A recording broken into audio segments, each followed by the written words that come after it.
Welcome to my series, The Bible Decoded. In this episode, we will unpack the Genesis, which describes how the earth was created based on light codes I have received over time as someone with fully activated Christ consciousness. Before we get started, I'd like to preface the following. 1. I don't believe the earth was created in 7 days or that God simply spoke and things started popping up. Based on the downloads I've received, this was a scientific, mathematical, and geometrical process that took time to create. The number 6 and 7 serve more as a numerology code, as 6 plus 7 equals 13, which is a reference to the 13th bloodline. The 13th bloodline would be the descendants of the beings that created this realm. The key to understanding this is the chapter itself being called Genesis, which is a reference to the genes of Isis. Isis is the mother goddess of all races on planet Earth, as her genes started it all. Is am, or I am that I am, I'm ma that I'm ma. So is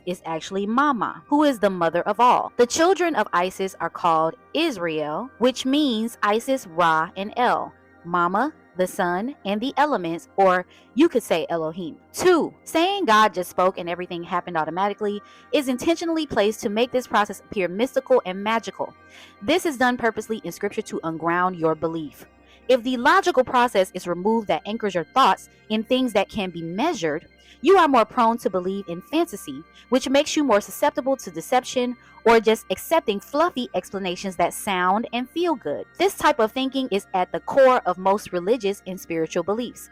While the people who created the mythology use a square and compass, math, and science to keep you mentally trapped using words as spells and numerology magic. 3. The creation of the earth, referenced as day 1 through day 3, all happen simultaneously with the creation of the sphere, as I will explain, while the 4th day focuses on the physical creation of the star system and the moon machine, which is a machine diagram I received in a dream of the technology that is housed within the moon sphere. So let's begin unpacking how Earth was created. Genesis chapter 1 verses 1 through 5 states, "In the beginning God created the heaven and the earth. And the earth was without form and void, and darkness was upon the face of the deep. And the Spirit of God moved upon the face of the waters. And God said, Let there be light, and there was light. And God saw the light that it was good, and God divided the light from the darkness. And God called the light day, and the darkness he called night. And the evening and the morning were the first day." The first key here is the earth was without form and void, and darkness was upon the face of the deep. This is a reference to the dark waters of so-called outer space. This water is a living water that contains melanin, which is also Tiamat, all of the elements featured in the periodic table of elements that make up earth and water. This is actually God the Mother, or what people call Source, or the Most High, as this dark water is alive and full of information that shapes everything in existence. Next, it states, "The Spirit of God moved upon the face of the waters." The word spirit actually means breath, which again makes this process more mystical than practical. What moved upon the waters was actually 2 lodestone magnets. A lodestone is a naturally magnetized piece of the mineral magnetite Fe3O4. It's known for its ability to attract iron and, when freely suspended, aligns itself along Earth's magnetic field, acting as a compass. Historically, lodestones were crucial for navigation and were also used in divining practices and early compasses. In this case, there were 2 lodestones shaped like wing nuts. This is where you get the folklore of the goddess Tefnut in Egyptian mythology, whose body is shaped like a wing nut. The 2 lodestones were flush back to back to each other, one north node magnet and one south node magnet, like the letter H. They were then pulled apart to form a magnetic bubble using the process of paramagnetism, which is using gaseous oxygen, which is paramagnetic, to form bubbles in water. As this magnetic bubble was being formed, several things happened all at once when they were being pulled apart. 1. The melanin from the dark waters formed into 2 balls and ignited when they met the oxygen, which formed 2 suns at each magnet, one at the north and one at the south, as the free radicals in melanin are attracted to magnets. So God saw the light and said it was good. 2. The firmament was created through the process of osmosis. The osmium that pre-existed within the elements of the waters met the oxygen in the bubble and began to burn.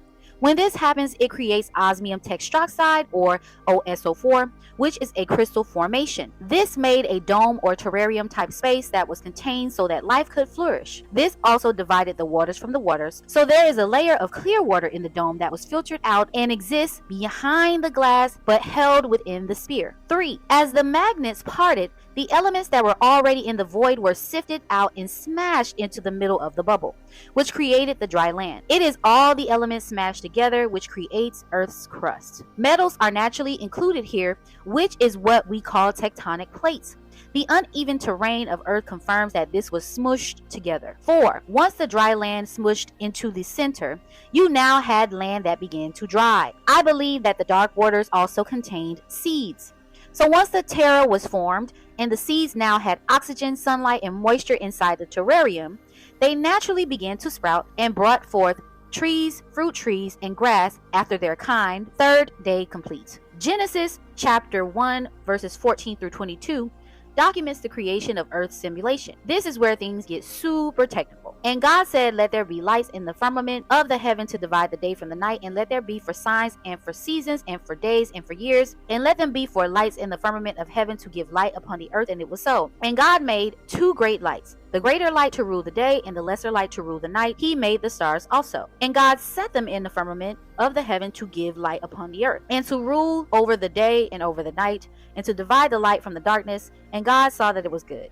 And the evening and the morning were the fourth day. The lights in the firmament is a reference to the star mapping system that was created using metal alloy balls that stick to the magnetic sphere. Like magnets on a refrigerator, this is a complex grid of lights bouncing off of each other called the 196 provinces of light. 196 is a Lycro number, the first of its kind that is not palindromic, meaning it cannot be reversed like other numbers. No solution to reverse this number has ever been found in history, making it a set pattern that cannot be moved or changed. The shapes created in the grid mapped out the pre-existing light of the sun that was sitting dormant. The sun's light is full of life forms and energies, as we are all photon light beings encased in matter. The light mapping helped draw out all of the bodies, including the female and male deity that came here first to create this realm. They understood the mathematics of every part of the light beings and mapped out their sigils in the sky grid to help them form into matter-based bodies. The two magnets created an environment that has a magnetic resonance, which happens naturally as the magnets are pulled apart. This is a form of energy that swirls around the center,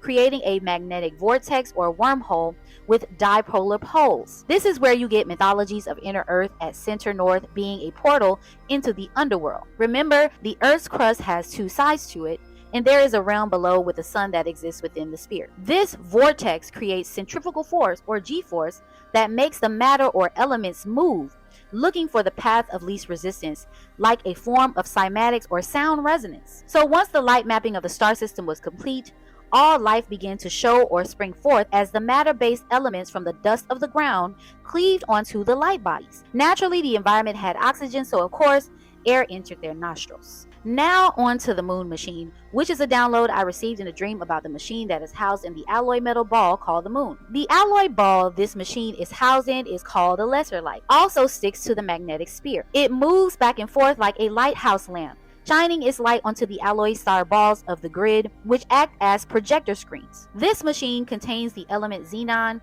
which is used as a luminary substance that allows light to shine outwardly from its 12 gates of light. Each gate has a cap on it with a 30-degree angle of light carved out, moving around in a complete 360-degree circle. This is the tunnel that most people say they experience during near-death experiences. These 30-degree angles also form the days, months, years, as well as influence the zodiac signs. This machine has another function, and that is reincarnation. Inside the earth realm, there are chemicals that cause us to age and eventually die, like radium and uranium. This is what the symbol of the snake eating its tail, or Ouroboros, is all about. The word itself, Ouroboros, means oxygen, uranium, which produces alpha particles, 2 protons, 2 neutrons, and boron. These chemical elements cause corrosion, aging, and regression for us to age and eventually pass away. And also osmium is the last portion of that, OS, which is the wizard or the glass dome. Because we are in an environment with matter-based bodies as light beings, we age and die. So we needed a machine to recycle the energy back into a new body. This also ensures that we gain many lessons and that our photon light bodies are not roaming Earth with nowhere to go. A very tight system designed to simulate the Earth experience as a circle of completion. It makes Earth sort of a time simulation that eventually leads us back to a full circle omega moment. We started out in the future with advanced tech and regressed so that we could learn, mine gold for the future sun, and come back to the future or alpha. When we die, our photon light bodies leave our matter-based bodies. Remember, the photon light is the light of the sun, which is free radical energy. In the machine, there is a luminiferous chemical xenon, also vanadium dioxide, which creates nuclear spin, making the machine itself magnetic. This attracts free radical energy of photon light. Once we enter the machine upon death through one of the 12 gates of light, we cycle through the system. The vanadium dioxide holds memory so you can access your past lives or previous bloodline genetic info. This enables you to reincarnate into a familial line you have access to. You can either come out on the right or the left side, which is representative of the masculine and feminine polarity. Once you gather your genetic info on where to incarnate next,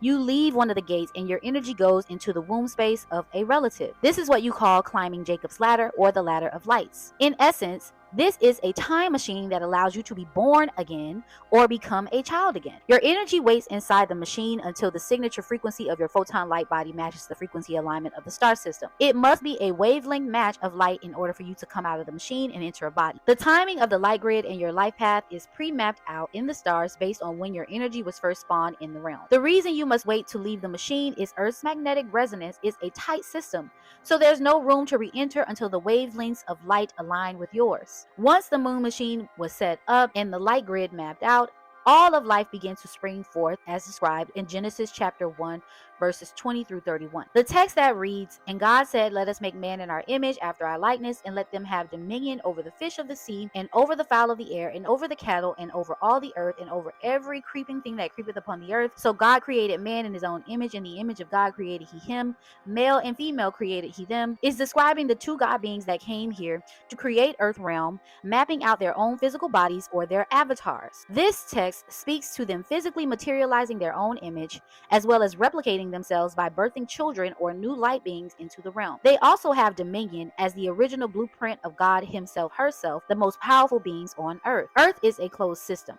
So these two beings are still here encased in bodies, traveling through Earth and reincarnating like everyone else. The difference is their photon light bodies are the original signatures of the first creator gods, and their genetic lineage matches that bloodline. At this point in time, we are near the full circle of completion. So these two people are also here to finish what they started. These are the two witnesses as depicted at the end of the Bible in Revelations 11 that will birth the man-child that will disrupt the realm's math and spark a new sun to be created via the great solar flash, referencing Revelation 6:12. These two are powerful beings with genetic code that can birth a new photon light being into the realm when they come together, which is where we are in the timeline right now. Thank you for watching. Please like, share, and subscribe, and feel free to share your thoughts below. Until next time, peace, love, and light.